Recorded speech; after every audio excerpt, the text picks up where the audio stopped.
کہ اگر آپ چاہتے ہیں کہ خدا آپ کی مدد کرے تو آپ انسانوں کی مدد کریں. اگر آپ چاہتے ہیں کہ خدا آپ سے محبت کرے تو آپ انسانوں سے محبت کریں. اگر آپ چاہتے ہیں کہ خدا آپ کی ضرورتوں کو پورا کرے تو آپ انسانوں کی ضرورتوں کو پورا کریں. یہ ایک بہت ہی زبردست اصول ہے. انسانوں کے ساتھ آپ جیسے رہیں گے ویسے ہی خدا آپ کے ساتھ سلوک کرے گا.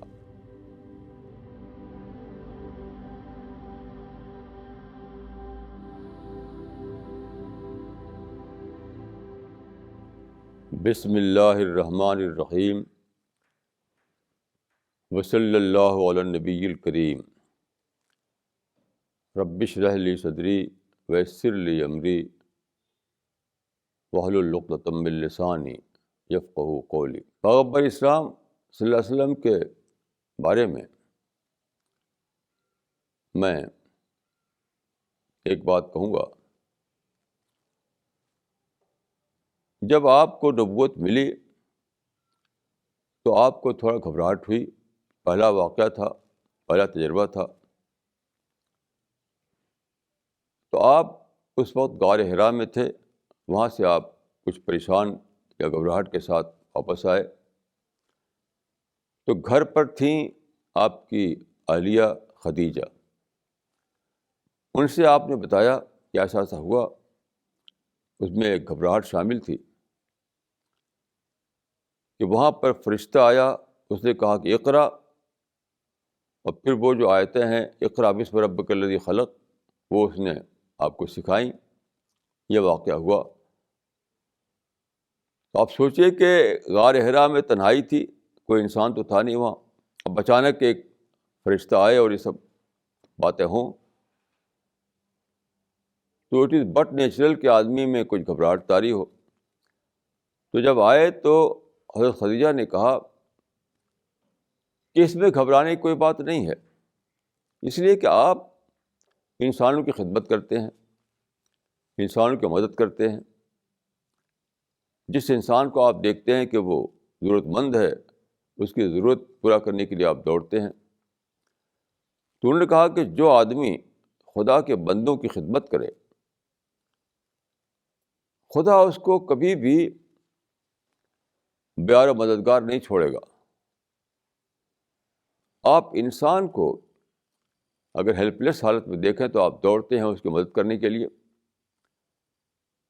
تو ایسا کیسے ہو سکتا ہے کہ خدا آپ کو ہیلپ لیس حالت میں چھوڑ دے، آپ کی مدد نہ کرے؟ دیکھیے اس میں ہم کو ایک پرنسپل ملتا ہے، ایک پرنسپل، ایک اصول کہ اگر آپ چاہتے ہیں کہ خدا آپ کی مدد کرے تو آپ انسانوں کی مدد کریں. اگر آپ چاہتے ہیں کہ خدا آپ سے محبت کرے تو آپ انسانوں سے محبت کریں. اگر آپ چاہتے ہیں کہ خدا آپ کی ضرورتوں کو پورا کرے تو آپ انسانوں کی ضرورتوں کو پورا کریں. یہ ایک بہت ہی زبردست اصول ہے. انسانوں کے ساتھ آپ جیسے رہیں گے ویسے ہی خدا آپ کے ساتھ سلوک کرے گا. تو میں سمجھتا ہوں کہ جس چیز کو ہم دعا کہتے ہیں یہ پریکٹیکل دعا ہے. ہم کہتے ہیں کہ خدایا میری مدد کر، یہ لفظوں میں بولتے ہیں، لیکن جب ہم انسان کی مدد کرتے ہیں تو ہم اسی دعا کو پریکٹیکل صورت میں دہراتے ہیں. تو خدا سے اچھا تعلق جوڑنے کے لیے اور خدا کی نصرت کو، خدا کی مدد کو اپنے لیے حاصل کرنے کے لیے ضروری ہے کہ وہی سلوک ہم انسانوں کے ساتھ کریں. یعنی جو سلوک ہم چاہتے ہیں خدا سے وہی سلوک ہمیں کرنا پڑے گا انسانوں کے ساتھ. اسی لیے حدیث میں ہے کہ ارحموا من فی الارض یرحمکم من فی السماء.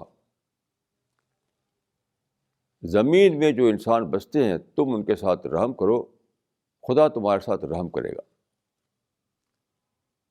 زمین میں جو انسان ہیں ان کے ساتھ تم اچھا سلوک کرو، خدا تمہارے ساتھ اچھا سلوک کرے گا. زمین میں جو انسان بستے ہیں تم ان کے کام آؤ تو خدا تمہارے مشکل کے وقتوں میں تمہارے کام آئے گا. اور ایسے ہی ہوا کہ رسول اللہ کا وہ تجربہ، وہ نبوت کا تجربہ تھا، وہ بلیسنگ تھی، خدا کی نصرت تھی. ظاہر ہے کہ اس سے بڑی مدد اللہ تعالیٰ کی کیا ہو سکتی ہے کہ خدا کسی کو چنے اپنی پیغمبری کے لیے. تو غار حرا میں جو واقعہ پیش آیا وہ خدا کی نصرت کا، خدا کی مدد کا ایک بہت بڑا واقعہ تھا.